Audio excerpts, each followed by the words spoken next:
सोचिए, क्या कोई इंसान अपनी जिद से, मतलब सिर्फ अपनी इच्छा शक्ति से, प्रकृति के नियमों को बदल सकता है?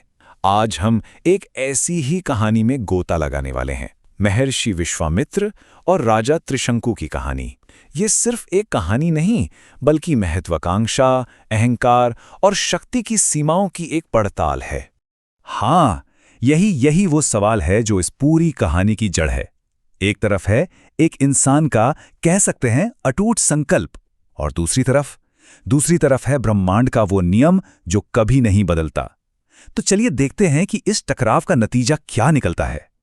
तो हमारी कहानी की शुरुआत होती है अयोध्या से। यहाँ एक राजा थे जो भगवान श्री राम के ही पूर्वज थे, और उनके मन में बस एक ही धुन सवार थी, एक ऐसी जिद, एक ऐसी इच्छा जो सुनने में ही नामुमकिन लगे। और वो इच्छा क्या थी? राजा त्रिशंकु चाहते थे कि वो स्वर्ग जाएं, लेकिन अपनी आत्मा से नहीं, बल्कि इसी शरीर के साथ। अपनी ये अजीब सी इच्छा लेकर वो पहुंचे अपने कुल गुरु महर्षि वशिष्ठ के पास। लेकिन महर्षि वशिष्ठ ने तो साफ साफ मना कर दिया। बोले, ये सृष्टि के नियम के खिलाफ है, ऐसा हो ही नहीं सकता। तो मतलब साफ है ना?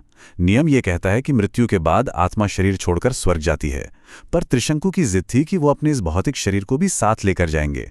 तो ये सिर्फ स्वर्ग जाने की बात नहीं थी, ये तो कह रहे थे कि मेरे लिए, सिर्फ मेरे लिए, कायनात के सारे नियम बदल दो। अब जब गुरु वशिष्ठ और उनके बेटों ने भी मना कर दिया, तो राजा त्रिशंकु गुस्से से भर गए और उन्होंने उनका अपमान कर दिया। बस फिर क्या था, उन्हें मिला एक भयंकर श्राप, चांडाल बन जाने का। चांडाल मतलब समाज से बिल्कुल बाहर, बहिष्कृत, एक ऐसा जीवन जो अपमान और कुरूपता से भरा हो। तो अब राजा श्रापित थे, हर तरफ से तिरस्कृत। ऐसे में वो किसके पास जाते? वो गए उस एक इंसान के पास जिसमें महर्षि वशिष्ठ को चुनौती देने की शक्ति भी थी और शायद अहंकार भी। और वो थे ब्रह्मर्षि विश्वामित्र। विश्वामित्र ने जैसे ही ये सुना, उन्हें इसमें एक मौका देखा। ये मौका सिर्फ एक दुखी राजा की मदद करने का नहीं था, बल्कि अपने सबसे बड़े प्रतिद्वंद्वी वशिष्ठ को गलत साबित करने का था, अपनी श्रेष्ठता साबित करने का। और उन्होंने जो वादा किया वो सुनने लायक है। उन्होंने कहा, चिंता मत करो, मैं तुम्हें स्वर्ग भेजूंगा और इसी शरीर में भेजूंगा, अपने तप के बल पर। सोचिए कितना बड़ा वादा। विश्वामित्र ने राजा के इस नामुमकिन से सपने को अपनी प्रतिष्ठा का सवाल बना लिया था। तो फिर एक बहुत बड़े यज्ञ का आयोजन हुआ। विश्वामित्र ने अपने हजारों सालों की तपस्या की सारी शक्ति, सारी ऊर्जा उसमें झोंक दी और राजा त्रिशंकु को उनके शरीर समेत सीधा स्वर्ग की ओर ढकेल दिया। और ये क्या सच में हो गया? राजा त्रिशंकु स्वर्ग के दरवाजे पर जा पहुंचे। ये एक ऐसा कारनामा था जो उनसे पहले किसी भी इंसान ने करने की सोची तक नहीं थी। लेकिन कहानी में एक मोड़ आया। स्वर्ग के राजा देवराज इंद्र ने जब एक श्रापित इंसान को उसके भौतिक शरीर में अपने दरवाजे पर देखा, तो वो गुस्से से आग बबूला हो गए। उन्होंने त्रिशंकु को अंदर आने ही नहीं दिया, बल्कि जबरदस्ती वापस नीचे की ओर धकेल दिया। और बस राजा का सपना एक भयानक दुष्स्वप्न बन गया। वो गिरने लगे, सिर के बल सीधा धरती की तरफ। उनकी एक ही आवाज गूंज रही थी, बचाओ बचाओ। लेकिन तभी नीचे धरती से एक गरजती हुई आवाज आई, विश्वामित्र की। उन्होंने सिर्फ 2 शब्द कहे, तिष्ठ तिष्ठ, यानी रुको रुको। और उनकी तपस्या की शक्ति ने कमाल कर दिया।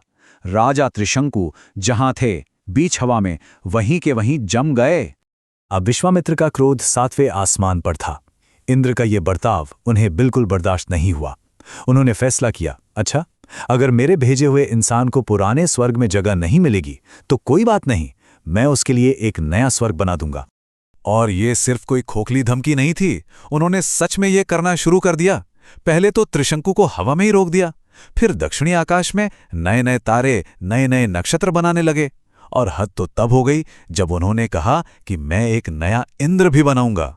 अब सोचिए, ये कोई मजाक नहीं था, एक नया ब्रह्मांड बनना। इससे तो पूरी सृष्टि का संतुलन ही बिगड़ जाता। सारे देवता घबरा गए, वो सब भागे भागे विश्वामित्र के पास पहुंचे। यहां तक कि खुद सृष्टि के रचयिता ब्रह्मा जी को बीच बचाव करने के लिए आना पड़ा। खैर, बहुत मान मनोबल के बाद एक समझौता हुआ। एक ऐसा रास्ता निकाला गया जिसकी छाप आज भी सिर्फ आसमान पर ही नहीं बल्कि हमारी भाषा में, हमारी लोक कथाओं में भी जिंदा है। तो समाधान ये निकला कि एक नया लोक बनाया जाएगा जिसका नाम होगा त्रिशंकु स्वर्ग। राजा त्रिशंकु हमेशा उसी जगह पर आसमान में लटके रहेंगे, न स्वर्ग में न धरती पर, और विश्वामित्र के बनाए नए तारे भी वही रहेंगे। तो एक तरह से ये राजा की जिद और विश्वामित्र की शक्ति दोनों का स्मारक बन गया। और यहीं से वो मशहूर मुहावरा आया जो हम आज भी इस्तेमाल करते हैं, त्रिशंकु की तरह लटकना। जब कोई इंसान बीच में फंस जाता है, न इधर का रहता है न उधर का, तो कहते हैं उसकी हालत तो त्रिशंकु जैसी हो गई है। लेकिन बात यही खत्म नहीं होती। इसी कहानी से जुड़ी एक और बड़ी ही दिलचस्प लोक कथा है, और वो जुड़ी है नारियल से। जी हाँ, नारियल। कहते हैं कि जब विश्वामित्र अपनी नई सृष्टि बना रहे थे तो उन्होंने जो पहला इंसानी सिर बनाया वो नारियल बन गया। आप देखिए, उसके रेशे बालों जैसे लगते हैं और वो 3 निशान आंखों की तरह। है ना मजेदार? तो ये कहानी खत्म होने के बाद भी हमें एक बहुत गहरे सवाल के साथ छोड़ जाती है कि सही शक्ति और खतरनाक अहंकार के बीच वो बारीक सी रेखा कहाँ होती है। महत्वाकांक्षा रखना अच्छा है, पर किस हद तक? और जब किसी के पास बहुत ज्यादा शक्ति आ जाती है तो उसकी जिम्मेदारी की सीमाएं क्या होनी चाहिए? ये सवाल शायद आज भी उतना ही प्रासंगिक है।